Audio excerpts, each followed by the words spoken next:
हाय, आरुष किचनमध्ये तुमचे स्वागत आहे। आज मी तुमच्यासाठी घेऊन आली आहे तव्यावरील भजे। अगदी कमी तेलात होणारे भजे इथे मुलांना डब्यासाठी पण देऊ शकता तुम्ही। अशी सोपी झटपट होणारी रेसिपी। तर चला आपण बघून घेऊयात। इथे साहित्य घेतले मी बेसन घेतले 2 वाटी।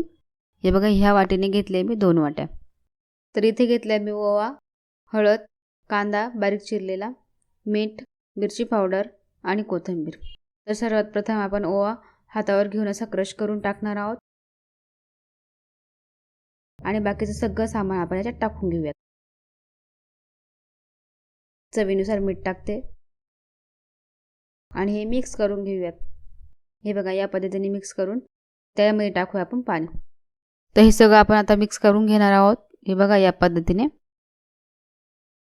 किती घट्ट आहे बघू शकता तुम्ही। या पद्धतीने तुम्हाला ठेवायचं आहे। तर हे आपण 5 मिनिटे झाकून साईडला ठेवून देऊयात जेणेकरून ते मस्त पुरून राहील।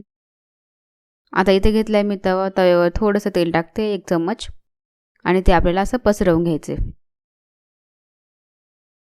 इथे आता आपण बॅटर घेणार आहोत जे तयार करून ठेवले ते हाताच्या साहाय्यानेच असं टाकायचं आपल्याला। हे बघा बघू शकता थोडे थोडे बॅटर घेऊन असा गोल आकार द्यायचा आहे त्याला।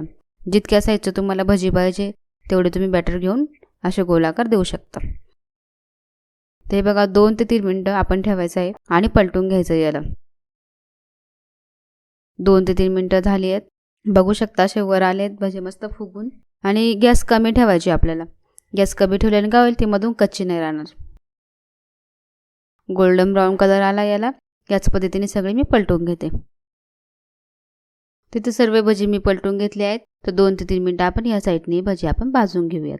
तर बघू शकता तुम्ही किती कमी वेळात आणि कमी तेलात आपले मस्तपैकी भजी असे तयार झालेत। हे बघा दुसऱ्या साईडने मस्त पलटली भाजी, मस्त भाजून झाली आहे। कलर किती छान आला आहे त्याचा। तर हे आपण आता काढून घेऊयात। हे बघा मस्त दिसते। मस्त गरम गरम भजी आपण खायला घेऊयात। तर चला भेटूया पुढच्या रेसिपीमध्ये।